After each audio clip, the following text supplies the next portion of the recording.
It's Thursday afternoon at 4 p.m. in Switzerland, and it's Space Café Summit time. Our Space Café Summit, Anarchy in Space, will begin soon. Thanks for choosing us over the many other important online space events today. Thank you for joining us for our new format of high-level dialogue in a fireside chat format. As always, we appreciate your participation and your ongoing feedback. I'm Thorsten Kriening, and I'm not your host today. I'm your co-host today and publisher of SpaceWatch.Global. We are a Switzerland-based online platform for information in and about space and new space activities in a geopolitical context. I know many of you are already familiar with our website, our bi-weekly and daily newsletters, and the Space Café podcast. Our latest episode, number 17, was released this Tuesday is today, Tuesday, on all major platforms, featuring Kelly Gerardi, an analog astronaut, wife, mother, influencer, author, and somebody you really should listen to. Trust me. We also keep our fan shop online open for you, where you can support us actively and become a space watcher. Edition 1 is out with cool items for you, your friends, and the ones you love. Your support is needed to keep our work alive for you. If you missed any of our previous web talks, we have an archive available on our website in the events section and on YouTube. We will host our Space Café Summits live on a quarterly basis. With that, I'd like to introduce your host for the summit, not just today, for all the summits, Markus Peyer. Markus is the editor-in-chief of SpaceWatch.Global and worked many years as a journalist, as an editor and correspondent at the Frankfurter Allgemeine Zeitung and the international news agency Reuters. He managed communications in different industries, media, chemical, and aerospace, including 15 years of the global satellite operator SAS in Luxembourg and at the C-band Alliance in Washington, D.C. Markus is also chair of the Asteroid Foundation in Luxembourg. And without further ado, Markus, over to you. Thank you, Thorsten, for this nice introduction, and welcome everybody to this Space Watch Summit. As Thorsten already said, the first of its kind, a new format that we launched today and that we intend to offer regularly now. Anarchy in Space is the title. Anarchy, with a question mark, to make sure that you understand that it's not a statement. We have chosen this title to draw attention to the topic that we want to discuss here today, and that is high on the agenda of the entire industry, of policy and lawmakers, think tanks and entrepreneurs: space safety. We want to discuss this topic with two very high-profile space experts, Kai-Uwe Schrogl and Ntorina Antoni, who have just published the super comprehensive and impressive Handbook on Space Security in the scientific publishing house Springer. Kai-Uwe is currently seconded from the European Space Agency ESA to the German Federal Ministry of Economic Affairs and Energy to support the German presidency of the Council of the European Union.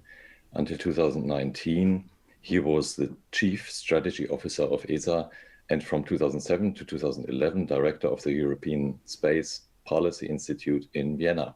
Kai-Uwe is also President of the International Institute of Space Law, the global non-governmental association of space lawyers from almost 50 countries.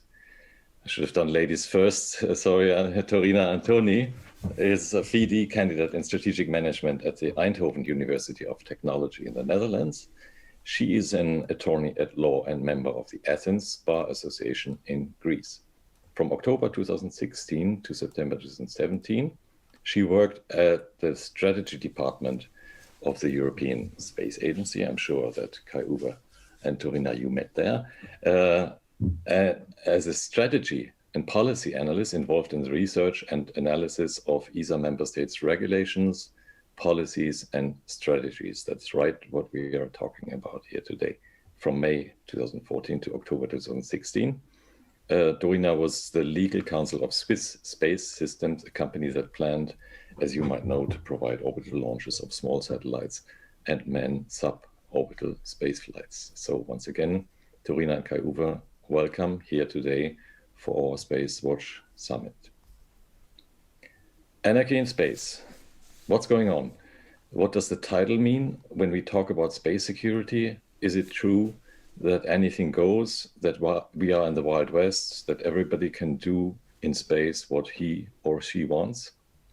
Are there no or not enough limits and rules?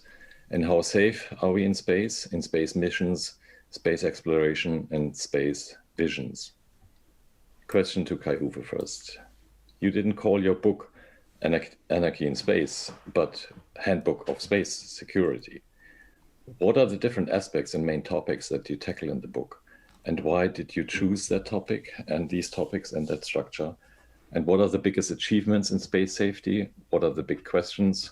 What are the big threats? Yeah, thank you, Markus. And let me first of all thank you and Thorsten for having Ntorina and myself here in your show. We are really true fans of SpaceWatch.Global, and we are really pleased to be given that opportunity today. We appreciate that we can present the Handbook of Space Security, which is the work of dedicated editors, marvelous contributors, and an outstanding advisory board. Plus, I should also mention that and stress that of a really top team at Springer Publishing House. But we want to provide a little bit more than a mere book presentation. I would say we would today like to present to you the essence, the true essence of the knowledge, the ideas and the analysis which are contained in the handbook, hundreds and hundreds of pages in 2 volumes. So you asked the question, and I'm glad that I can start with that. Why isn't it called the Handbook of Anarchy? The answer is not so easy, because as with almost everything, you have a yes and a no. So the yes means truly there is the threat of anarchy, and rarely we have been in a situation in the past where we have been closer to anarchy in space than today. Look, space is contested. Space might become even a battleground, and space now leads to more and more conflict amongst the states, but also amongst states and private entities. So the handbook details that, and it also mirrors the policies and the capacities of state, which indeed go into the direction where we could say, or would have to say, we are close to anarchy in outer space. But I said also no, and it means we have to balance. No means that we also see from the many contributions in the handbook that there is still, even today, an international system, an international legal system, as well as an international political and diplomatic system, which is still working. And we see really serious efforts in order to maintain stability, transparency, as well as confidence. So the handbook is somehow a reminder of the fragility for a peaceful, rule-based order in outer space, but it is also a source of being confident that the actors are rational and, above all, are also responsible. So this as a short introduction, as well as a response to your rather difficult question, why we haven't called it Handbook of Anarchy in Outer Space. Thank you, Kai-Uwe. That is rather reassuring, although you seem to need 1,600 pages to reassure. 4 big sections, 77 chapters in 2 volumes, prominent authors, an exquisite publisher. The Handbook of Space Security appears for the 2nd time, but it's still unique. Ntorina, let me ask you, the authors and contributors are reading like the who is who of the space sector. And it could seem that bringing them all together actually must have been as complicated as pulling 36 of operators onto a rideshare mission. How did you do this? And how did you compose this book? And what was your advisory board's role? Thank you, Markus, and thank you, Torsten, for organizing the summit. I can only echo Kai-Uwe's words that we are really thrilled to be here today and to be given this opportunity to present this book and have the discussion about the Handbook of Space Security, which is, as Kai-Uwe said, the result of an teamwork of an outstanding team and the support of excellent support of Springer. So to answer to your question, the second edition of the Handbook of Space Security is indeed an international and an interdisciplinary project. A huge project, maybe not as complicated as you refer to your question, but still, we managed to get 77 chapters in 2 volumes, and this attempt was to cover the main space security components, which are policies, applications, and programs. Now, as you can see on the slide, on the left-hand side on the pie chart, you can see that we have on board in this book 130 authors from 30 countries in every region of the world. And that was really a tremendous effort from the editorial team in reaching out to an extraordinary group of contributors from both academia and practice. And in selecting these authors, the editorial team was looking for expertise in space and security related matters, but also what we wanted to achieve is that the topics that are covered throughout the chapters in these books, they guarantee that eventually the second edition of the Handbook of Space Security, just as the first edition, will produce a valuable resource with a coherent structure.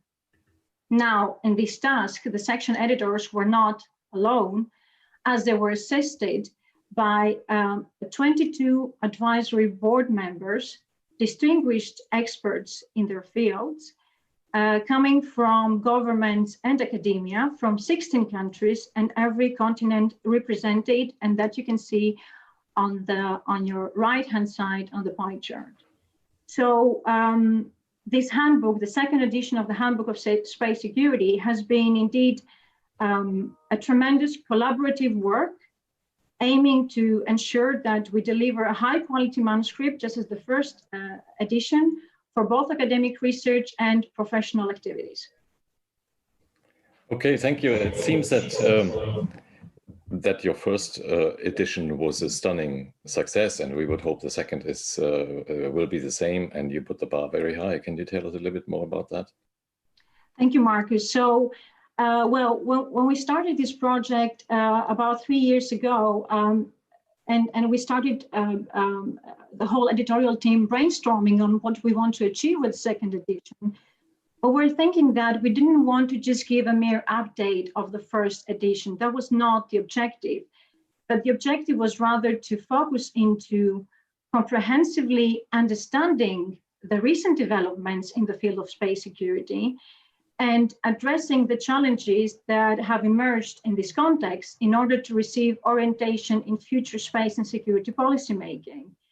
So, and indeed, building on the first edition success, that was quite a challenge to start with. So, as you can see also in the slide, more than 134,000, and I have to emphasize here, is chapter downloads were documented for the first edition, which was published in 2015.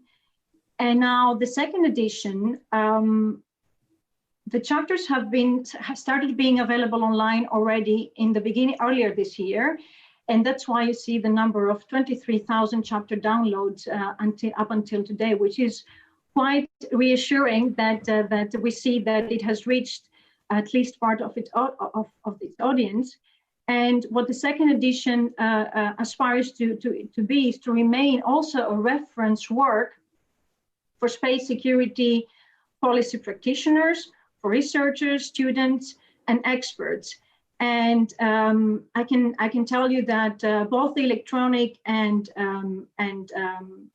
printed form are available, so it can be downloaded or bought. And also for those who are curious about how does the handbook looks like, I would recommend that you go to the Springer website, because we already have 3 chapters either immediately free to be downloaded, or they will be available soon. So then some of the audience can already have a sneak peek on this handbook. And maybe on the next slide, we can show the overview. So I'm really sorry for the small font, so I hope you can still see it. And if not, I think it will be available also on the website. So here what you can see is that we have 4 sections, and each volume consists of 2 sections, and each section comprises 17 to 18 chapters. So the first section, the International Space Security Setting, section editor is Peter Hayes. The second section, Space Security Policies and Strategies of States, with Jana Robinson. The third part, Space Applications and Supporting Services for Security and Defense, with Maarten Adriaensen. And the fourth section on space security programs worldwide and space economy worldwide, with Christina Genopapa. Okay, thank you, and we'll come to this. You opened the book and we start with the table of content, but let's now really dive into the chapters and dive into space security and take a closer look at the main topics and sections of the book, and start each time with a little video introduction by the editor of each section you mentioned, who might have joined this call, but not the panel right now, because we actually want to invite them one by one for later Space Café web talks with a 33-minute format with Thorsten, and dive into each topic and just get a glimpse now. And we start with the first chapter, and Peter Hayes, editor of the section International Space Security Setting, which means it deals with the global setting and background, an overview of the major challenging and issues, and an in-depth introduction to the entire topic. Peter, for those who don't know him, is Senior Policy Advisor at Falcon Research based in Virginia. So thanks very much for this opportunity to introduce the second edition of the Handbook for Space Security. And I was a section editor for the first section of the book. And as you might imagine, that's designed to introduce the rest of the book. So we try and have a comprehensive overview of all the major space security issues that are covered in greater detail throughout the rest of the book. So in particular, for this new edition, what we've emphasized are the most recent developments in space security. So that includes things like creation of the United States Space Force, the reestablishment of the United States Space Command, and just really the increased emphasis in a unilateral way, America First approach to space that the Trump administration has emphasized.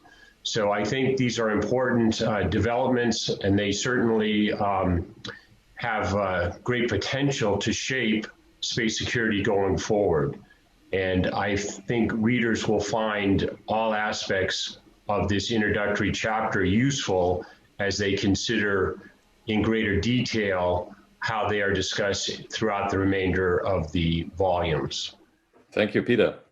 Ntorina, could you give us a notion of a definition of what space security is? What are we talking about when we use that term? What does it mean, and how do you distinguish, for example, space security and space safety? Thank you, Markus. And maybe this is one of the most difficult questions. So thanks for that, Kai-Uwe, for letting it on me. But the thing is that, and what I tried to put in this slide is that the main challenge in the definition of space security is that there is lack of clear boundaries between the terms safety, security, and defense. So the borders are blurred.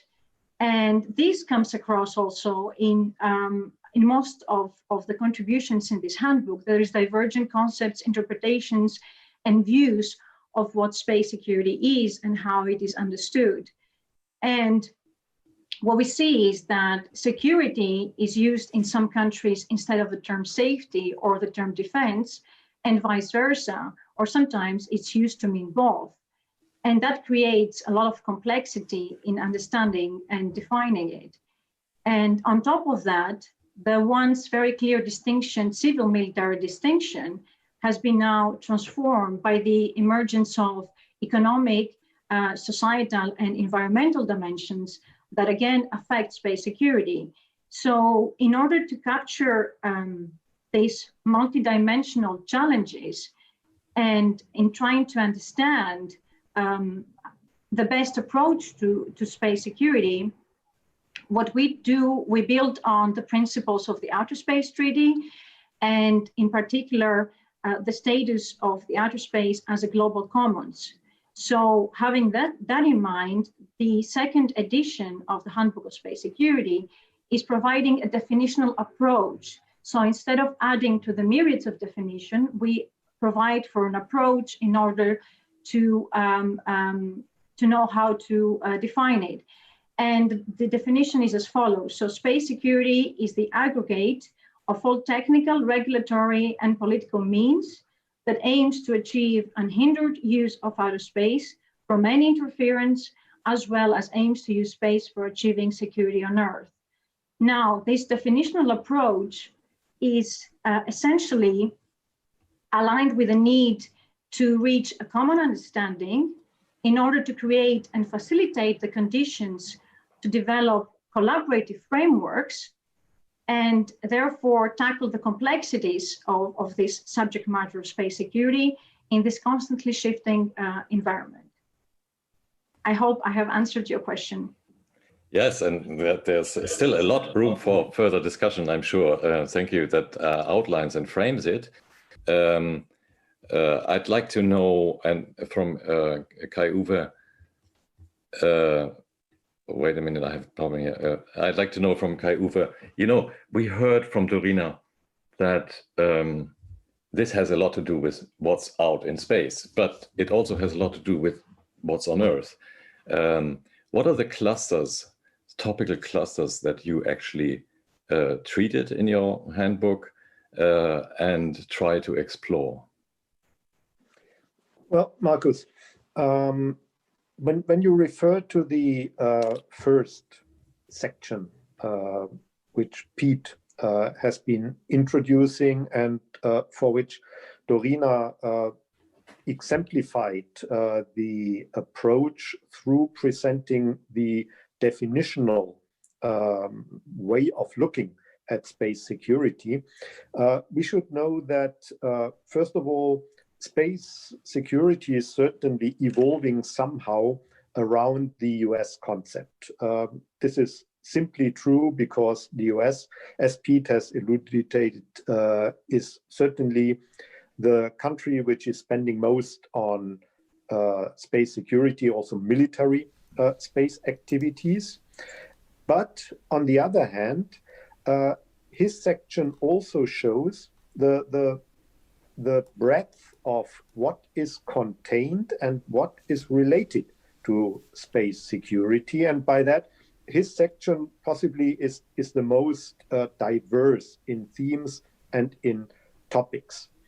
The purpose, indeed, of the handbook is to make you understand the topics in all their details and to get objective information and analysis and build your own understanding. So we have put into this section all the aspects which are related to space security in international politics, in international diplomacy, in international law, also in economic terms, and of course, and above all, in the arms control context, which is much broader, but which also is extremely relevant in finding out what is specific in the field of space security and what can be compared and also developed from arms control on Earth. We regard in this section also current and really topical concepts, as you will see when you have a look into the table of content. We touch upon the concepts of sovereignty, and these are the clusters you have been asking about sovereignty, about deterrence. We also have articles on resilience. Cyber is, of course, a topic which we have to cope with. And during the past 4 years, you can imagine what the development, the quick and really overwhelming development in the field of cyber security was. And we also have closer looks, and this is also becoming more and more relevant, on space assets as critical infrastructures. So these are the concepts, but we also have to look at approaches, and Pete's section is also dealing with that. And I only name 3 of them. It's space safety, so the civilian element, which is very much to the left of the continuum Ntorina has been presenting.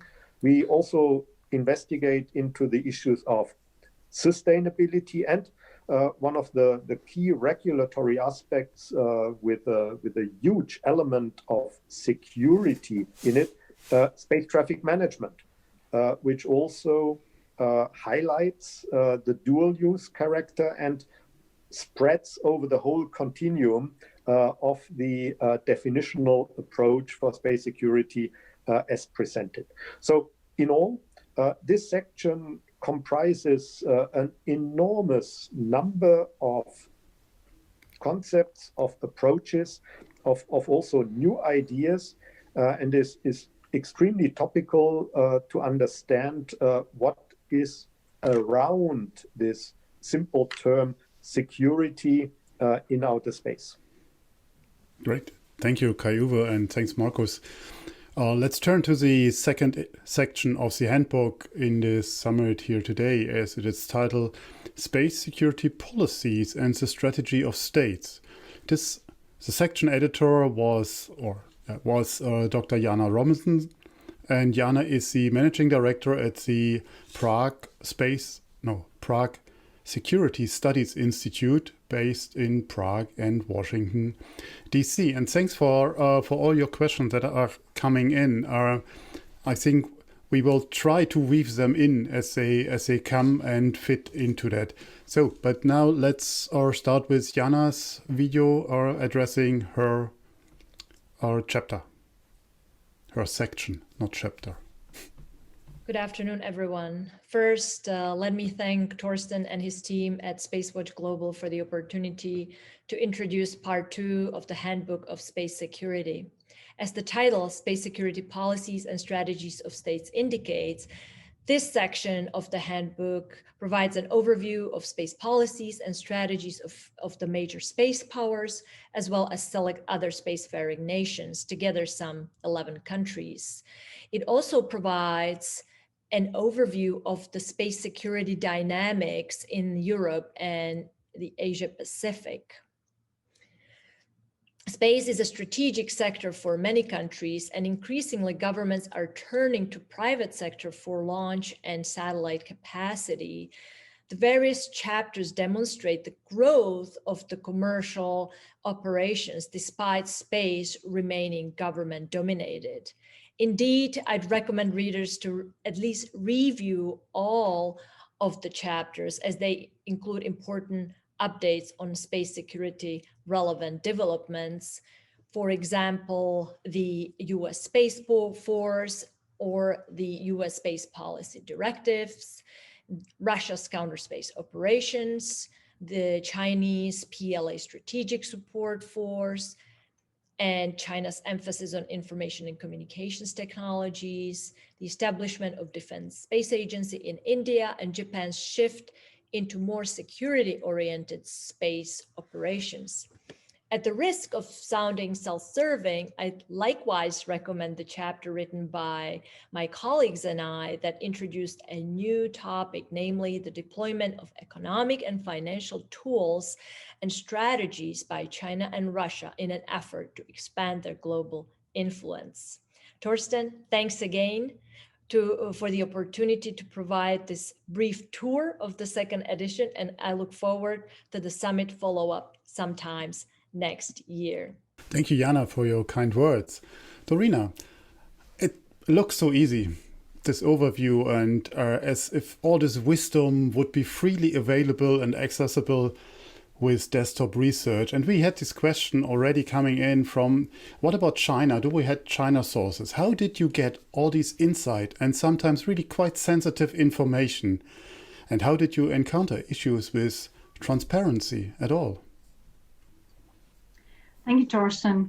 So yeah, indeed, we would actually wish that it would be so easy to find all this information available through literature or desktop research. Yet that was not the case exactly. And the reason for this is because the topic of space security itself, it's more sensitive for some countries than others, which inherently makes the access to space security related information in those countries much more restrictive. And in others, as Jana mentioned, for instance, US policy developments, you can immediately have them available online and download them, and there you have them. But that's not the case, for instance, indeed, as you said, Torsten, for the case of China, but then it's not only a matter of restrictive information, but also an access to understanding, of course, the language and the documents in the original language. So in order to counter this, what we did in this section is to try to ensure transparency and credibility of information by inviting renowned experts from these countries who are knowledgeable and willing to discuss their own views openly about how space and security policy works on their own country. And of course, what you see then when you go through the different chapters of the section is that there is different opinions and interpretations and viewing of space security, which is absolutely understandable, of course, because of the difference of positions. And again, in order to increase transparency and to have reliable material in these chapters, we invited distinguished experts from all of these countries. So namely, we had experts from United States, from China, from Russia, from EU countries, from Japan, India, Brazil, Israel, the UAE, and also Azerbaijan. So I think already the breadth of countries we're trying to cover shows that we really try to reach out to as many representatives of this country as possible in order to provide for a comprehensive overview of the policies and strategies of the states. So thank you. So to clearly answer Alex's question is, so you had experts from China writing in this book, so original source, original content. Great.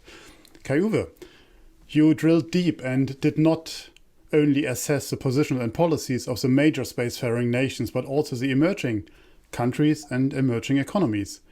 What did you find there? What ambitions does these actors have? And do they actually tend to play by the same rules as the heavyweights? Yes, indeed. Thank you for that question, Torsten. It also shows what we try to achieve. It's not only the big ones, but it's also the medium space powers and also those countries which intend to use space in various forms and formats that we want to dedicate the sections in this book. Now, as said and explained, Jana provides in her section a number of really insightful and also surprising chapters and information and assessment on the space activities related to security and military uses, not only by the big powers, but also by the medium powers.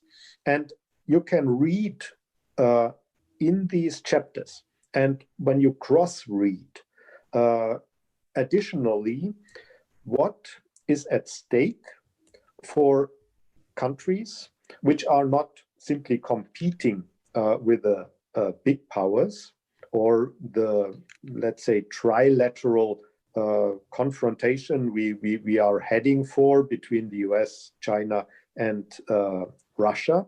But we will also find other countries which use space security to a kind of extend their security relations with other or neighboring countries into outer space.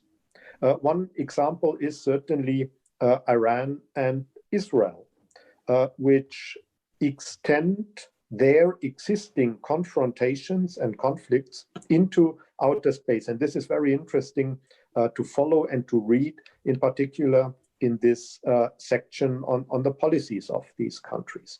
But there is also something which I would call bad dynamics. And this is that we see more and more countries which are kind of copying the larger space powers and their approaches to space security, in that this might lead then to destabilization, to more confrontation, and to an international system which is not conducive to a conflict resolution, which is in any case peaceful. So these two elements, the extension of existing confrontations into outer space and also the copying by smaller countries of the large space powers military approach also and standing, is something which we can see and follow through this chapter. And there is also one other element in this section to which I would like to point out particularly, and this is the regional aspect and the regional dimension of space security. We see a number of activities in the various world regions which are aiming at maintaining peaceful relations and to establish transparency and confidence building.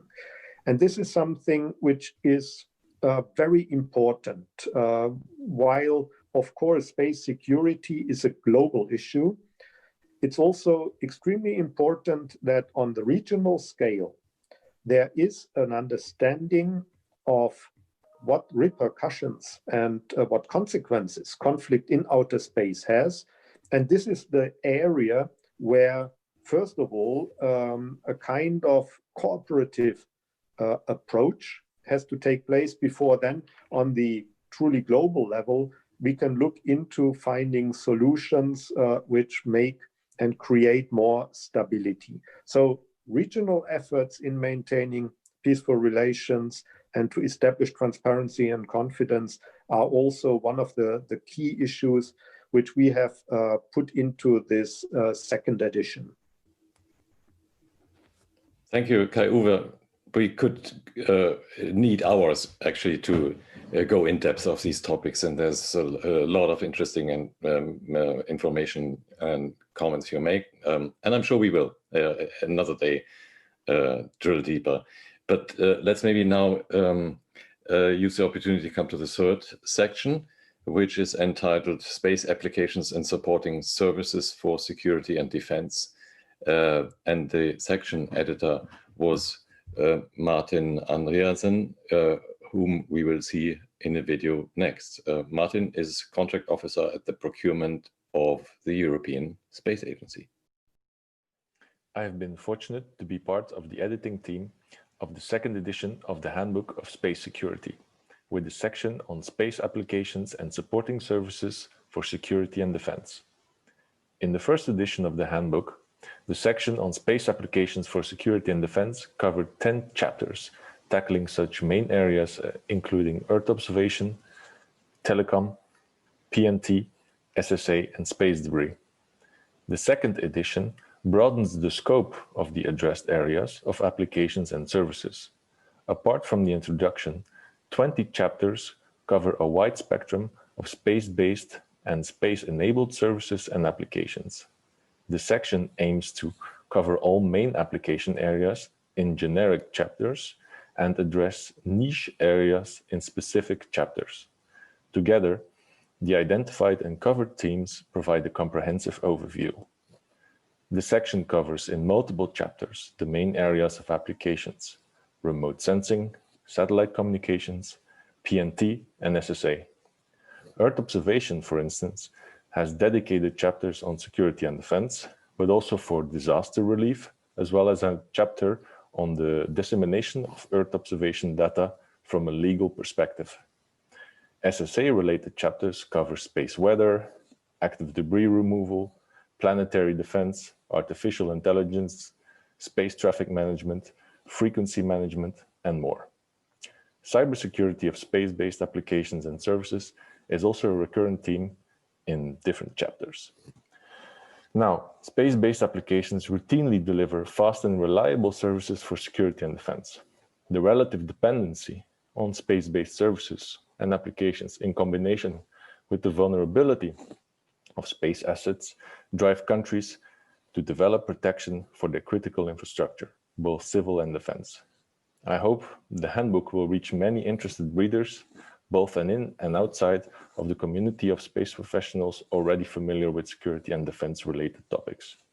My gratitude goes out to Springer and the editor of the handbook for this opportunity to contribute, and of course to the authors for the great chapters that compose this section. Thank you, Maarten. Ntorina, the more we talk about it, the more it seems that we are really talking about two sides of one coin, civil use and defense and security use. And the more we listen to Maarten and look at all the applications, the topic of the dual use becomes a real leitmotif of the entire discussion. How would you describe the versatility of space technologies, and how would you describe exactly the dynamics of dual use? Thank you, Markus, and that's indeed an excellent point that comes out from also how Maarten described his section. So basically what you're asking is how, where actually in the continuum, in the slide we show with the continuum, where the borders are blurred between safety, security, and defense, where in this continuum the applications for security and defense fall. And that is not easy to determine. And that also becomes evident from the chapters throughout the section of that Maarten described, that from a technical point of view, it is not easy to distinguish whether certain space technologies in the fields of Earth observation, navigation, telecommunication, position navigation and timing, and situational awareness are used for civil applications or for military and defense purposes. So because they actually can be used for both due to the inherently dual use nature of space technology, that poses this challenge, this question that you're actually making. For instance, we see that Earth observation services can be used for weather and climate monitoring, while at the same time they provide accurate information for intelligence, surveillance, and reconnaissance activities. In a similar manner, we see that navigation services are very well used in agriculture and precision farming, as well as in financial transactions worldwide, while at the same time they're used to guide drones for border surveillance or target target surveillance, and then better situational awareness. So what we see is that the distinction between civil and military uses it's not easy to draw. And that's exactly the main challenge in the nature of space technology, this dual use nature. Kai-Uwe, when we do not think about the seemingly difficult vertical separation or distinction between the two forms or different forms of use of space technology, but we take a horizontal view, and we look at the things that both uses wherever they are on the spectrum. have common layers. And I'm thinking about like frequency coordination, or you mentioned it, Ntorina, Earth observation. Is it possible to harmonize the interests horizontally between these different applications when you look at these common challenges? Yes, indeed. I think Maarten's section answers or provides a number of answers, or at least hints at answers to your question. In his section, he sets out really fascinating single topics. He introduced that in his short video. And I must say he did a marvelous job. He is new on the editorial team, replacing Denis Murat, who has been taken that function for the first edition. So Maarten has been identifying exciting new topics, which he then also added with fantastic contributors. And I should just mention one item, and this is artificial intelligence. So you see, we really go into the top issues which are now on the plate technologically, as well as in the field of regulation. Now, he also, and I would like to mention that, makes some kind of links to issues which seem to have not a so close and direct relevance for space security as we understand, but which turn out then to be of great relevance indeed. And for that, he has, for example, included an item on planetary defense. But now, back to your question, the transversal issues. And there, I must say that we indeed see the need to look into what we would call the resources we have in outer space, not the resources on the moon, but the resources we need to operate in outer space. And these are the orbits on the one hand, and it is the frequency spectrum. And Maarten's section deals with both of them. It deals with them in technical as well as regulatory respects. We also have an item on space traffic management, an article on space traffic management in his section, and read together with the articles we have in the policy section on STM as well as the frequency management. I think this provides a excellent insight in how important the peaceful way and the coordinated way of regulating these resources is, and how important it also is to see what kind of delineation can be made between military uses and civilian uses. And for each of them, we have regimes which are working well and which have to be further developed, also extended possibly into space traffic management, in order to have something which is working and which is in particular accepted and implemented by everybody. So in this section, we really dive deep, as you would say, Markus, dive deep into these issues which are of a particular relevance to maintain the safety and security in outer space. And it teaches us a number of lessons, what to do and what to avoid. Great. Then it's fascinating to listen to you and to see these inside views here.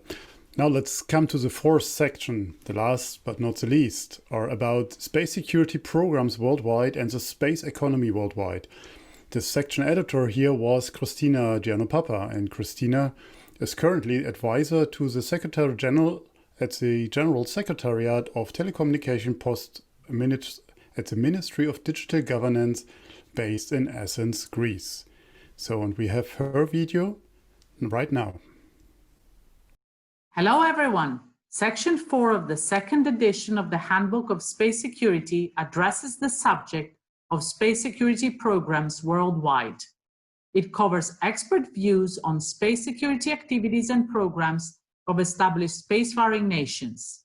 It also reviews space security policies of emerging space countries to showcase a wide range of space activities and programs worldwide. Additionally, it covers the economy of the space sector, and it provides an overview of the UN's space security related organizations. Space activities in the past were only the privilege of the governments of few spacefaring nations. Over the past years, there has been an increase in space activities, with the number of nations with space priorities also increasing. Space programs are designed around two main political arguments: access to independent information to support government interests and access to critical technological capabilities. The government space programs have traditionally been designed to respond to the programmatic objectives related to launchers and satellites, and nowadays also include applications.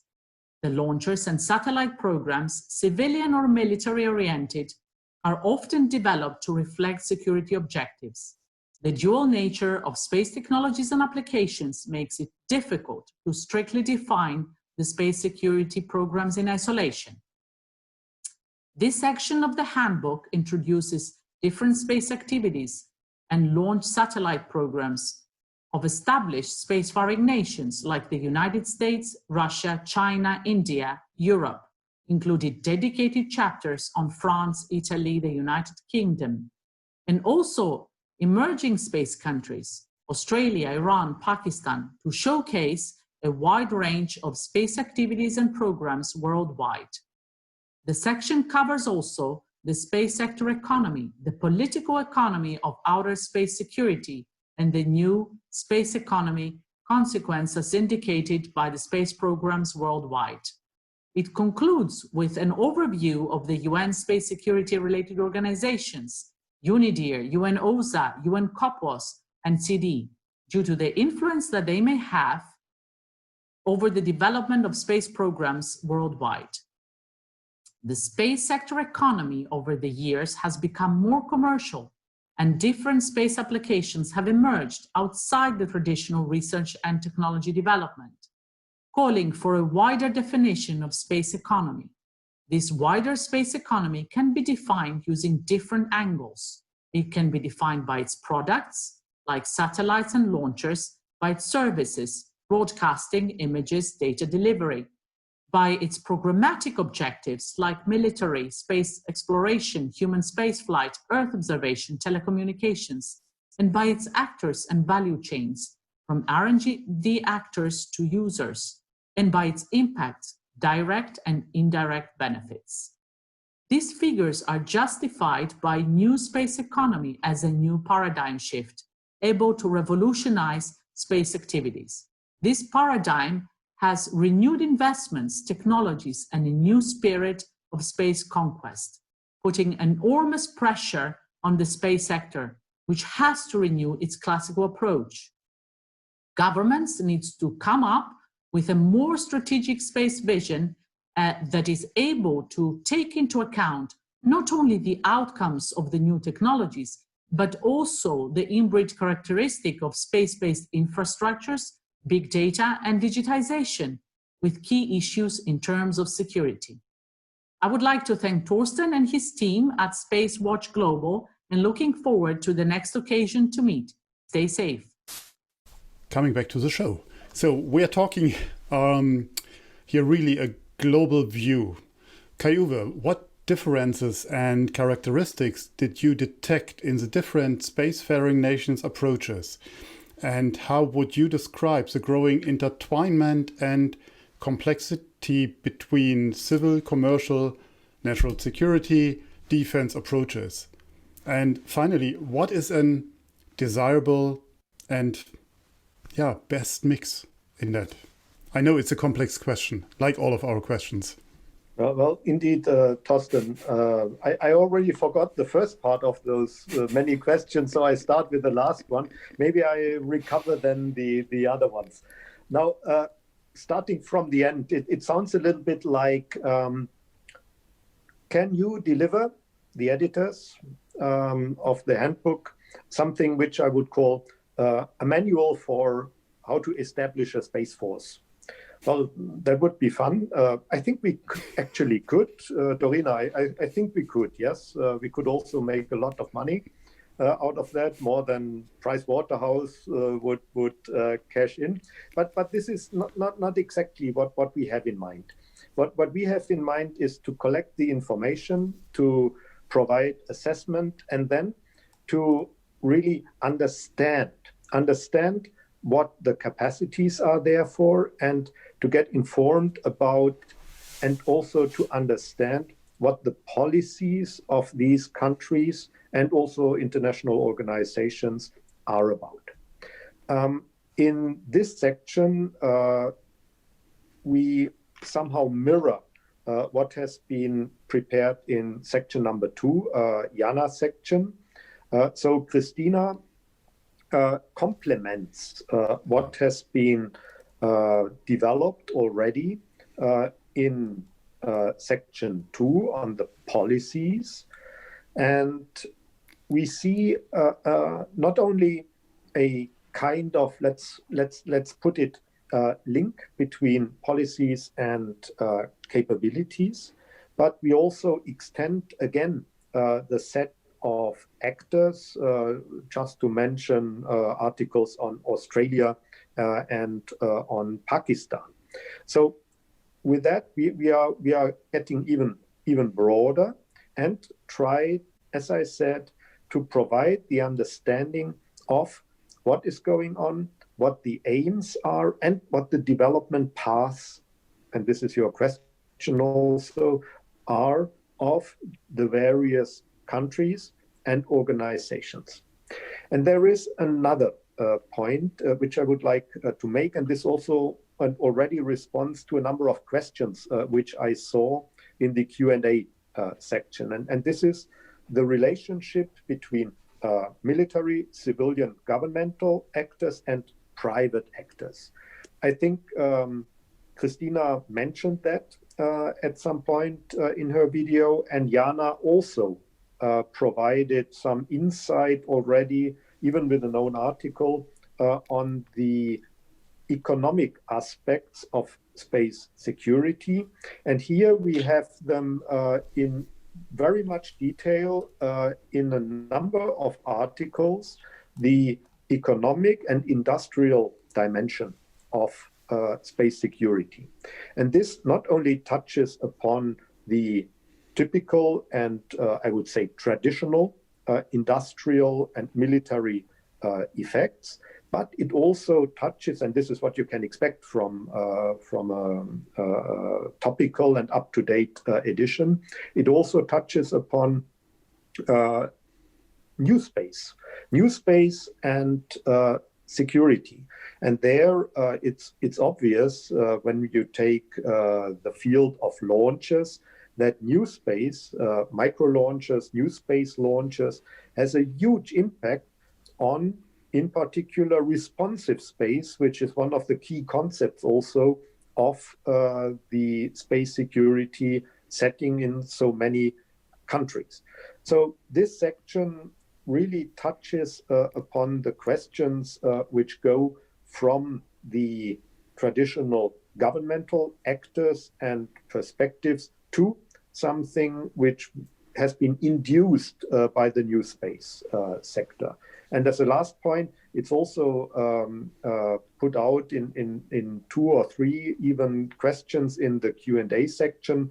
Here in this section, we actually deal with UN corpus, but also very important, the other fora inside the UN system, which are dealing with space security and the peaceful uses of outer space, including also a look into the issues and the regulatory approaches we have so far been seeing emanating from there, be they the debris mitigation guidelines or the sustainable or space sustainability rules which have been developed. So this part rounds up, so to speak, the real big tour from the definitional aspects of space security to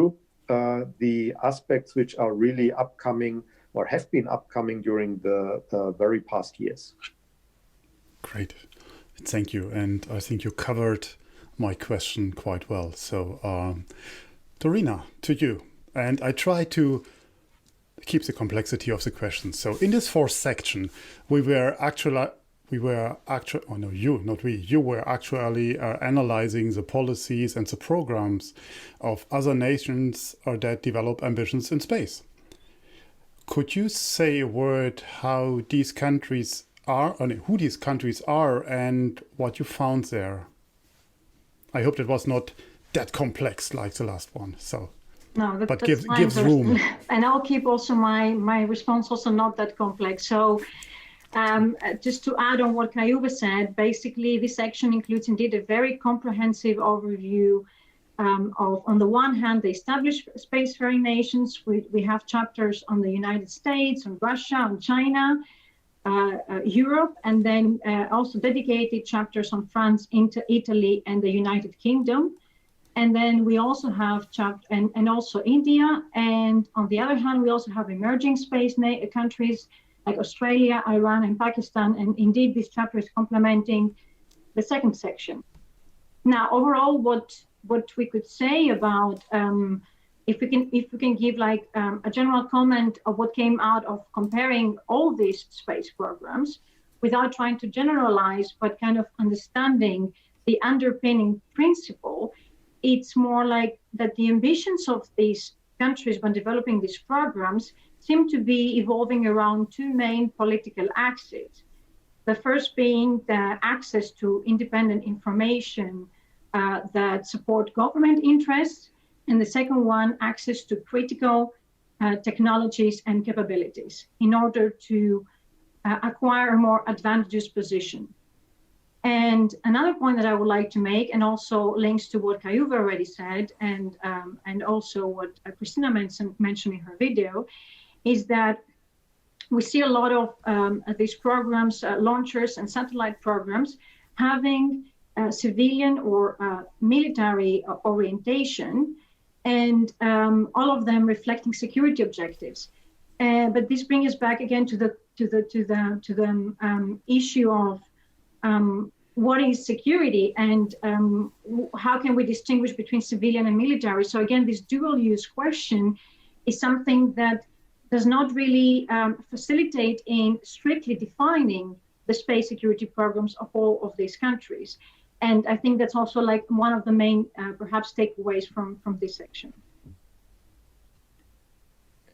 Ntorina, Kai-Uwe, thank you for this so exciting round trip, hugely interesting, and we are already beyond an hour with our summit. I must say we haven't really identified or exactly determined how long a summit would take, and as you know better, Kai-Uwe, especially from summits, that summits sometimes can take hours or days, but we will not repeat this, but at least we dealt already with a couple of the questions that were coming in. Maybe you saw some others before we close this summit. I saw an interesting one, which hits the same nail that we were already discussing, but it's maybe quite succinct as a question from Marek. Applying the concept of anarchy on the space domain, would you say that the rising significance of the private actors only adds to the anarchy or could possibly constrain it? Kai-Uwe, what do you think?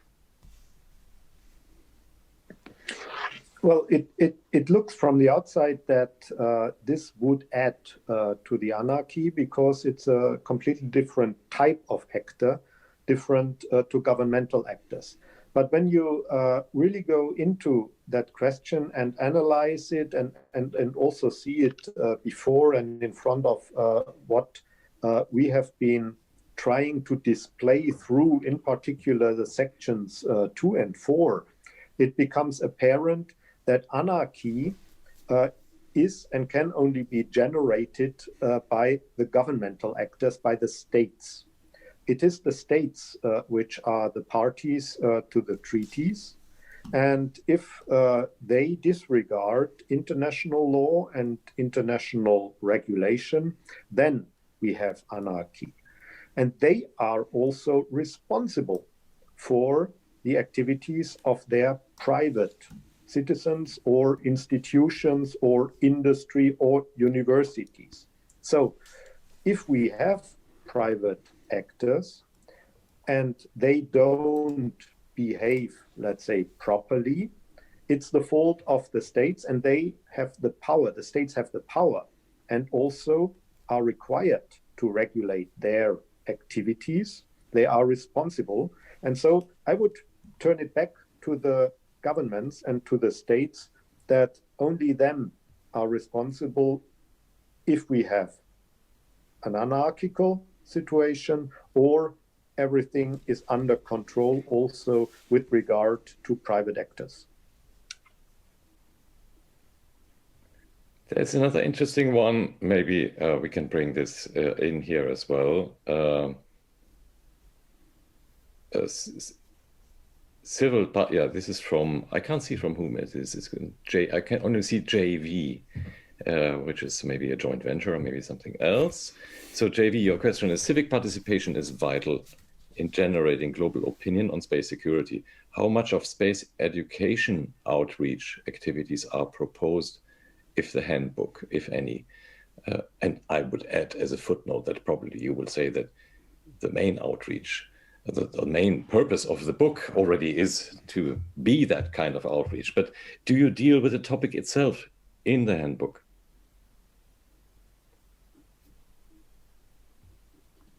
I think that Markus, you already responded to the question. I was actually about thinking the same thing, that, I mean, of course, we're not trying with this second edition of the handbook to answer to all the questions related to space security, but of course we created these 4 sections trying to address some of the main components that we mentioned. But this is a very interesting question that I had myself not really thought about it.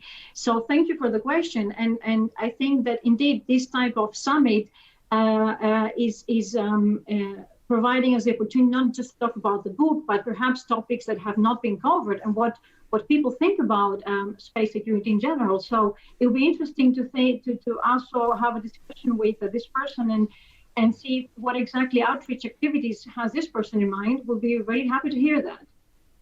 Yeah, indeed. If I may add, Markus Sure. and Ntorina, this would be a wonderful additional article in the 3rd edition. And I see Hannah Kaufmann from Springer listening in here. She will be happy or hopefully happy to hear that we are already planning for the 3rd edition.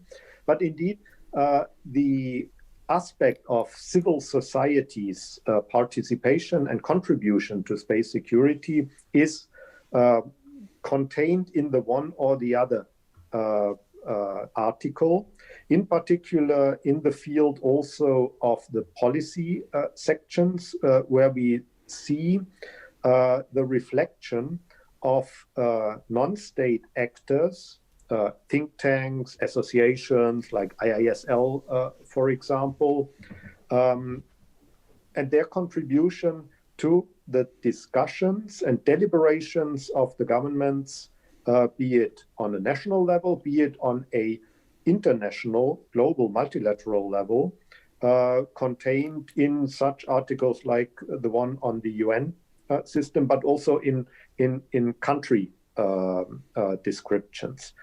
You also have as editors, as contributors, and as members of the advisory council, not only people from governments, but also people from NGOs. So they provide also basically an NGO perspective, which is part of their analysis, very, very open and transparent.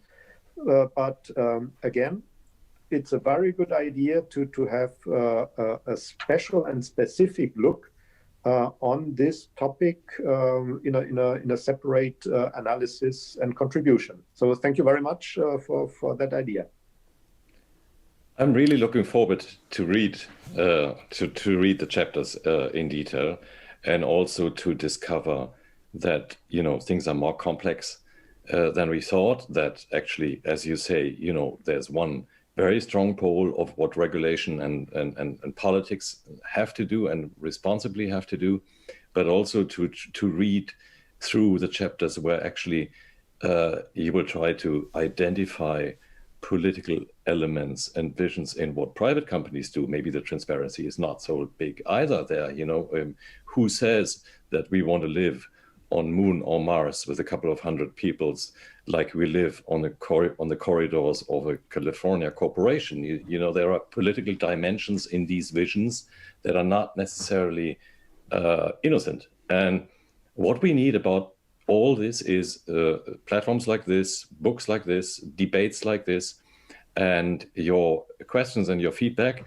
And please, to everybody who's on board still here after 1 hour, 15 minutes, sorry for that, do contribute and do write us even after this panel, and inspire us what other topics are there, what other questions are there, and only jointly and with your help, Kai-Uwe and Ntorina, we can even drill deeper and become smarter.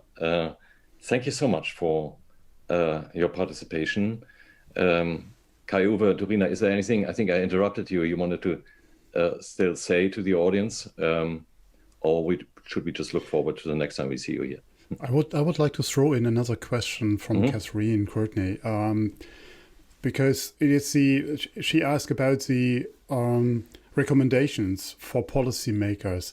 Are they in this book to shape the future, or is it just an analysis of the current state of play and trends? Can you say a word about that? Yeah, I can say a few words, and Ntorina can then follow up and also close the discussion. We deliberately did not intend to have concrete recommendations. This is not the work of a think tank. It's analysis pure. It would also have been a little bit contrary to the spirit of the handbook, that we do not provide such clear and direct recommendations, which would have to be coordinated then also amongst the editors, the contributors, and also the advisory board. This would have been too complex. But I can assure you, in every single and each article, you will find ideas, proposals also, analysis, which immediately points you to try to raise your understanding, your own proper understanding, and to better reflect on the specific issues and to make up your mind. And in sum, when you have read all the 77 articles, where Markus might possibly then the very first to accomplish that, like in your background, get on all the 8,000 meters summits, then you really can also draw the links between what is contained in all these issues, and you will immediately and by that and in that process get a broad picture which will make your assessment also more solid, and your understanding of space security as a whole more in depth. And with that, I would say it's an offer to think yourself and to analyze yourself, and not so much just to read the executive summary with the 10 top things you have to do. Good. Thank you very much, Kai-Uwe. I think we take this as a word to wrap it up. I only have one practical. Yeah, Ntorina, sorry, go ahead. Yeah, sorry, there was a delay on the. Now, the only thing I want to say is that it will be impossible to coordinate 130 authors from 30 countries to draw recommendations. It will need another 5 years or so to do so. Yeah, well, we might have like a deal. Yeah, we might have to take that time, but not for a handbook and not right here. But thank you, Ntorina. Thank you, Kai-Uwe. I think you made the curve from anarchy to analysis, which is a good thing because we become factual, we become scientific, we become political, and all this analysis you try to deliver here. So again, thanks very much, and I leave it to Thorsten to conclude the summit and let us know what's coming next. Yeah, thank you, and thanks both of you for being our guest for the first summit, and to all of you are in the audience, please send us your ideas for upcoming summits, what you would like to drill down and where you want to have experts to talk to. On the 15th of December, so next week, I will talk with Maarten Coleman about space debris, the Vision 2020. And this will be our last Space Café in 2020. So we will then make a short break with the Space Cafés, but we will be back on 5th of January. And as a spoiler, my first guest will be Doug Lavero. So we will start off on a high level already. So at least the event with Maarten is online on Eventbrite. And as always, we would like to hear your feedback. So please check in with us on Twitter, on Facebook and LinkedIn. Don't forget to sign up to our daily and our bi-weekly newsletters. And if you like to treat yourself with something special, become a Space Watcher today. Your support will help us to continue our work. Take your credit card and visit our fan shop at shop.SpaceWatch.Global. And I know I repeat myself, but we do need your support to continue our work. Thank you all very much for your interest today. And thank you, Ntorina, Kai-Uwe and Markus for this exciting talk and being our guests. Thanks again to our entire team behind the scenes for doing that great job, not just week by week, almost day by day again. And I hope you all will stay safe and stay healthy. Thank you for joining us, and I hope to see you next week. In the meantime, visit our web shop, follow us on social media, and don't forget, become a Space Watcher. Thank you very much. Bye-bye.